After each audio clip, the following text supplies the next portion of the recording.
এর আগেও তো অতীতে কিং ব্রিজ থেকে হকার উচ্ছেদ অভিযান হয়েছে, কিন্তু আমরা দেখেছি, কিন্তু কয়েক ঘন্টা পর আবার দেখেছি আর বসবে না তো, জায়গায় আর বসবেন না, কথা একটাই, জেলা ম্যাজিস্ট্রেট বলছে আর বসবে না। আমরাও আশা করি, আপনাদের সহযোগিতা চাই, আর বসবে না। আমাদের হকাররাও বুঝে, তারাও আমাদের সঙ্গে।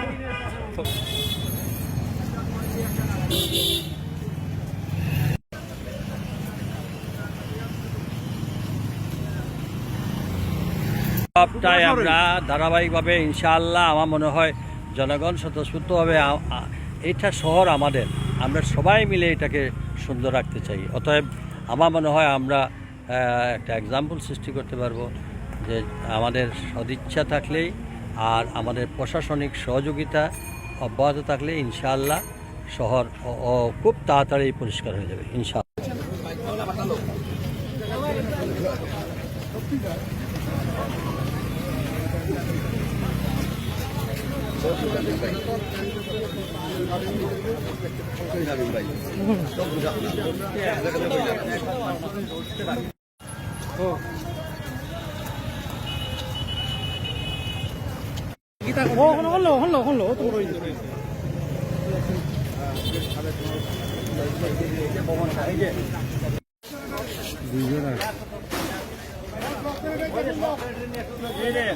মাল